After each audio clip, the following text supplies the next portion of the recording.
भक्तमाल में ऐसे एक दो उदाहरण नहीं है, सैकड़ों उदाहरण हैं।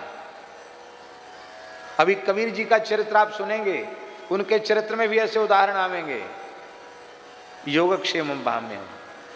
अरे गृहस्थ भक्तों में भक्त नरसिंह मेहता को तो देखो,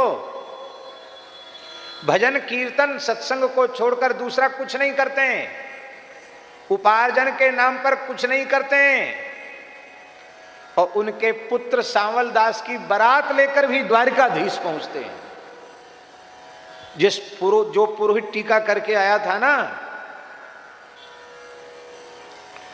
उस पुरोहित से कन्या के पिता ने कहा कि पुरोहित जी, आप का हमने तो कुछ बिगाड़ा नहीं, पर एक भिख मंगे के बेटे के साथ हमारी बेटी का तिलक आप कैसे कराए? आप वापस करके आइए तिलक, रिश्ता मना करके आइए। तो ब्राह्मण भी ब्राह्मण था, उसने कहा हमने जो देखा कि वे महान भक्त हैं, भाई तुम भी ब्राह्मण हो, नरसिंह जी भी कुलीन नागर ब्राह्मण हैं, और कुंडली का मेलापक बिल्कुल सही जमा मिला हुआ है, तो शास्त्र की दृष्टि से ठीक है। और रही बात आप कहते नरसिंह धनहीन है, तो आप तो धनाढ्य हैं कि नहीं, आप अपनी बेटी को तो बहुत कुछ देंगे ही।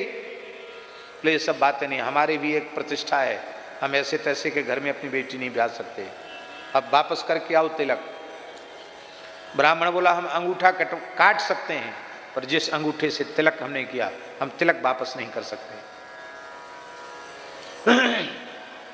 तो लड़की के बाप ने कहा पत्र लिखो। पत्र लिखाओ। तो पत्र में क्या लिखवाया कि आप हमारी मान मर्यादा प्रतिष्ठा के अनुरूप लंबी चौड़ी बारात लेकर आवें, जिसमें हाथी घोड़े रथ ये सब होने चाहिए, और बहुत बड़ा चढ़ावा लेके आवें, जो हमारी बेटी को मंडप में चढ़ावा चढ़ता है ना, चढ़ावा जाएगा। वो सब बड़ी बड़ी बातें उसने लिख दी। और यदि हमारी स्वरूपानुरूप बारात लेकर नहीं आए तो आपको फिर वापस जाना पड़ेगा बिना ब्याह के, हम बेटी का कन्यादान नहीं करेंगे, लिख दिया पत्र में। नरसिंह जी ने पत्र पढ़ा ही नहीं। क्यों? पंडित जी ने पत्र के ऊपर लिखा था श्री कृष्णाय नमः। क्या लिखा था? बोले तो भगवान के नाम की चिट्ठी है, भगवान ही पढ़े, हम क्यों पढ़ेंगे? भाई जिसके नाम की चिट्ठी वही पढ़े, तो भगवान के सामने रख दी, पढ़ी नहीं। ठाकुर जी बोले पढ़ लो, कहते नहीं तुम्हारी चिट्ठी तुम पढ़ो, तुम जानो, हमको नहीं पढ़ना। अब चलो बारात में। तो बारात में अपने बड़े भाई बंसीधर से कहा चलो। बोले तेरे साथ हम अपनी नाक कटवाएंगे क्या? नहीं जाते। बड़े भाई ने मना कर दिया अपने छोटे भाई नरसिंह के पुत्र की बारात में जाने से। अब सोचो क्या स्थिति है। जब भाई ने मना कर दिया तो दूसरे नागर समाज का एक भी ब्राह्मण नाते रिश्तेदार बारात में नहीं गया।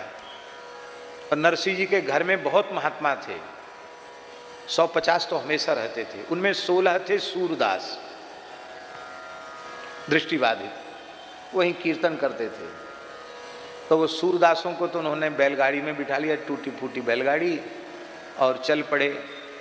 और तूमा कठारी कमंडल खरताल खोल मृदंग कीर्तन करते हुए चले। बोले भैया ऐसी बारात ना आज के पहले कभी निकली तो ना आगे निकलेगी।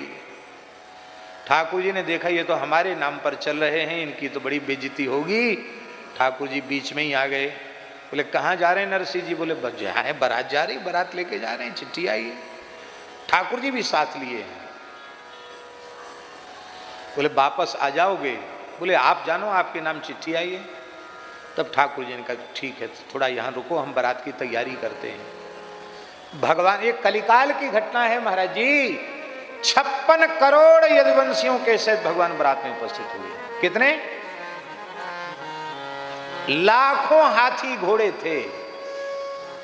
वहां से लेके सैकड़ों मील तक बारात ही बारात दिखती थी। इतने गाजे बाजे, जब पूरा शहर कांपने लग गया बाजों की ध्वनियों से, तो लड़की के बाप ने पुरोहित जी से कहा कि हुआ क्या, किस राजा की ये फौज आ रही है? बोले फौज नहीं, नरसी के पुत्र की बारात आ रही है। छत पर चढ़ के उसने देखा, चक्कर आने लगे उसको। बोले हम अपनी पूरी रईसी बेच दें और रोड पे खड़े हो जाएं तो नरसी जी की बारात के घोड़ों को पानी नहीं पिला पाएंगे। घास दाने की बात तो बहुत दूर है, बरातियों के सत्कार की बात तो दूर है। भैया नरसी जी महान संत है, उनके चरण पकड़ लो। रोता हुआ लड़के का बाप आया, बोले महाराज, लड़की का बाप आया, बोले महाराज ये भी तो आपकी ही प्रतिष्ठा है, बचा लो। बोले हमसे क्या रोते हो, ठाकुर जी से रो, सांवलिया शाह से रो। सांवलिया शाह के सामने रोए तो ठाकुर जी ने कहा ऐसा करो, लड़के के पक्ष में तो हम रहेंगे, लड़की के पक्ष में दाऊ जी को कह दिया, दाऊ दादा को कह दिया कि तुम लड़की के पक्ष से खड़े हो जाओ, व्यवस्था संभालो। बारात को बांट दिया, आधे घराती हो गए, आधे बराती हो गए। महाराज ऐसी बारात इस युग में क्या पहले भी कभी किसी की नहीं हुई, आगे भी किसी की नहीं होगी। जैसा नरसी जी का मायरा भरा, ऐसा मायरा पूरे संसार में कहीं किसी के यहां भरा गया क्या? आप भगवान की भक्ति करके तो देखो, योगक्षेमम वहाम्यहम। यहां एक बात है, वहाम्यहम की जगह एक बात है। भगवान कह सकते थे वाहयाम्यहम, मैं वहन करवा देता हूं योगक्षेम का, ये नहीं है। अहम बहामी, अहम पद कर्ता पद है और बहामी क्रियापद है। मैं स्वयं ही वहन करता हूं उनको योगक्षेम का, किसी नौकर चाकर को नहीं भेजते हैं, भगवान स्वयं वहन करते हैं।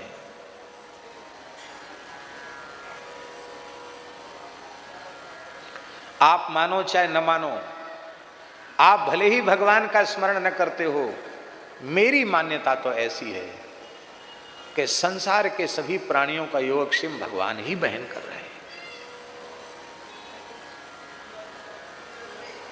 धरती किसने बनाई? सूर्य चंद्र किसने बनाए? अन्न जल पत्र पुष्प किसने बनाया? बोलो। एक श्वास भी ले रहे हैं अपनी शक्ति से नहीं, भगवान की कृपा से ले रहे हैं। बस बात इतनी सी है, जो शरणागत जीव होता है वो भगवान की कृपा का पल पल में अनुभव करता है कि भगवान मेरे योगक्षेम का वहन कर रहे हैं, और भगवान की कृपा का अनुभव कर करके बार बार विह्वल होता है, बार बार गदगद होता है, प्रेम में विभोर होता है, भगवान को धन्यवाद देता है। उनके लिए अनुकूल परिस्थिति तो अनुकूल है ही, कृपा का चिंतन करने से प्रतिकूल परिस्थिति भी अनुकूल हो जाती है। किंतु जो भगवान से विमुख प्राणी हैं, भगवान उनका भी योगक्षेम वहन कर रहे हैं, पर वे अभागे कृतघ्न हैं, जो भगवान के द्वारा दिए हुए सारे पदार्थों को भोग कर भी भगवान को भूले बैठे।